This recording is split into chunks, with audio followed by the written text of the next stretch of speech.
प्यारे बच्चों, 9वीं कक्षा की संस्कृत विषय में आप सबका स्वागत है। आज हम व्याकरण पुस्तक अभ्यासवान भव पाठ 8 प्रत्ययों को पढ़ेंगे। प्रत्यय बहुत सारे होते हैं, परंतु 9वीं कक्षा में 4 ही प्रत्ययों का हम लोग अध्ययन करेंगे। तो सबसे पहला है क्त्वा प्रत्यय।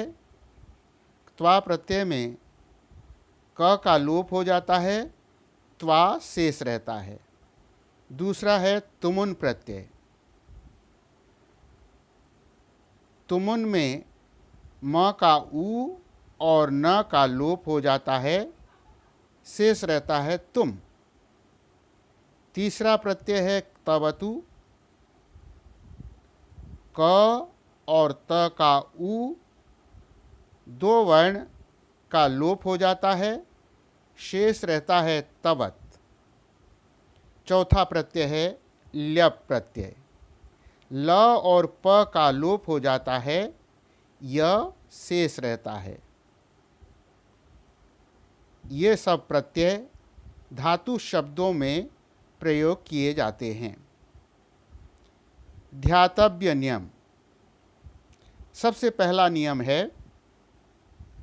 इट आगम, अर्थात धातु शब्द के अंतिम अक्षर में छोटी ई की मात्रा एक ही धातु शब्द में प्रयोग होता है। दूसरा नियम, प्रत्ययों का प्रयोग धातु या सर्वनाम शब्दों में होता है। तीसरा नियम, ल्यप प्रत्यय के प्रयोग में धातु शब्द से पहले उपसर्ग का प्रयोग होता है। अगर उपसर्ग का हम प्रयोग नहीं करेंगे तो ल्यप प्रत्यय का भी प्रयोग नहीं किया जा सकता। जैसे क्त्वा प्रत्यय है तो क्त्वा प्रत्यय में उपसर्ग का प्रयोग नहीं कर सकते हैं। प्रत्ययों में ल्यप प्रत्यय ही एक ऐसा प्रत्यय है जिसमें धातु शब्द से पहले उपसर्ग लगाने पर ही ल्यप प्रत्यय का प्रयोग किया जाता है। चौथा नियम, दो धातु शब्दों के प्रयोग में इट आगम नहीं होता है, परंतु प्रथम धातु शब्द में प्रयोग एवं हलंत वर्ण का लोप होता है।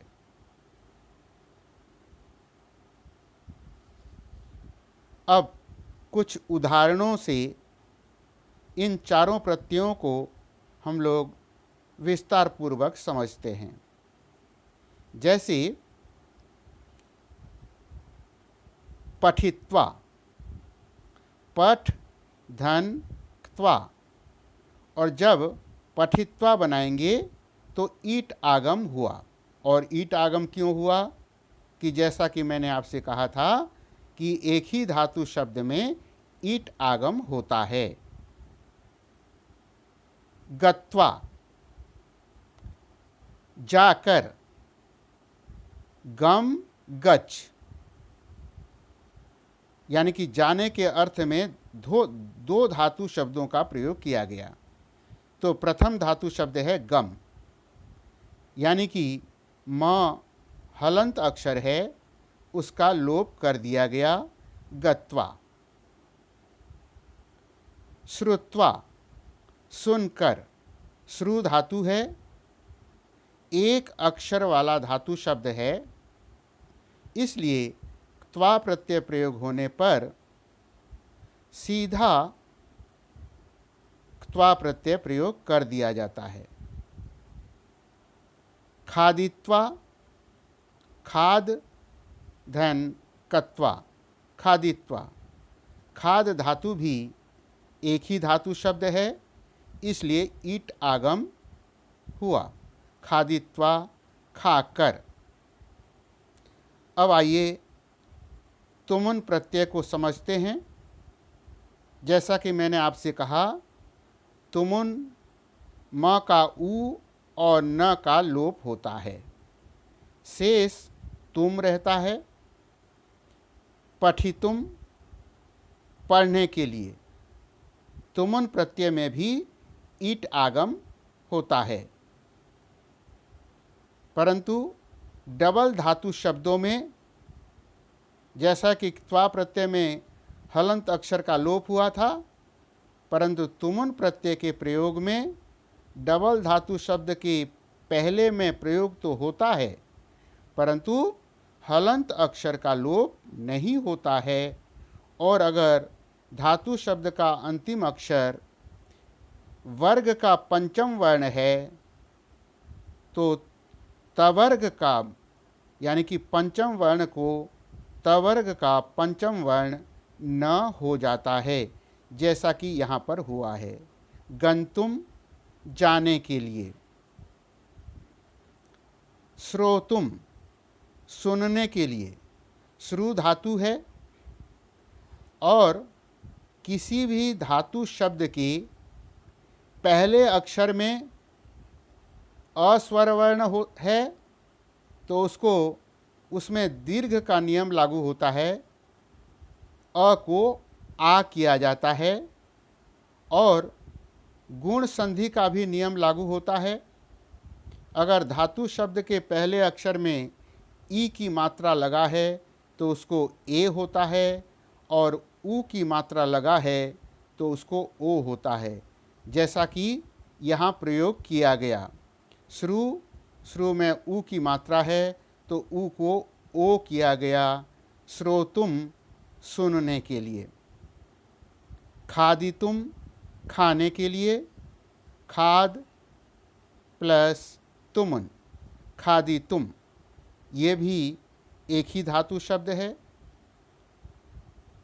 अब आइए क्तवतु प्रत्यय। क्तवतु प्रत्यय का प्रयोग पुल्लिंग, स्त्रीलिंग, नपुंसकलिंग तीनों में क्तवतु प्रत्यय का प्रयोग धातु शब्दों में किया जाता है तो शब्द रूप चलता है। यहाँ पर प्रथमा विभक्ति का प्रयोग पुल्लिंग में कैसा होगा? तवान, तवन्तौ, तवन्तः। पठ धातु में इसको हम प्रयोग करते हैं। पठितवान, पठितवन्तौ, पठितवन्तः। स्त्रीलिंग में पठितवती, पठितवत्यौ, पठितवत्यः। यानी कि संज्ञा शब्द में जिस लिंग का प्रयोग हुआ होगा उसी लिंग का प्रयोग क्तवतु प्रत्यय में किया जाता है। नपुंसक लिंग में तवत, तवती, तवंती, पठितवत, पठितवती, पठितवंती। अब आप आ जाइए ल्यप प्रत्यय। ल्यप में यह शेष रहता है। जैसा कि नियम में बताया गया, धातु शब्द से पहले उपसर्ग का प्रयोग किया जाता है। समपठ्य, सम प्लस पठ प्लस ल्यप, समपठ्य, अच्छी तरह से पढ़कर। प्रगम्य, प्र उपसर्ग है, गम धातु है, ल्यप प्रत्यय, यानी कि भली भांति जाकर। समश्रुत्य, सम उपसर्ग है, श्रु धातु, ल्यप प्रत्यय। श्रु का श्रुत यहाँ पर बनता है, यानी कि अच्छी तरह से सुनकर। प्रखाद्य, अच्छी तरह से खाकर। प्र उपसर्ग, खाद धातु, ल्यप प्रत्यय। अब आप आ जाइए कुछ वाक्यों के साथ प्रत्ययों का प्रयोग देखते हैं। चारों प्रत्ययों का प्रयोग। सह पठित्वा भोजनम खादति, वह पढ़कर भोजन खाता है। रामः पठितुम विद्यालयम गच्छति, राम पढ़ने के लिए विद्यालय को जाता है।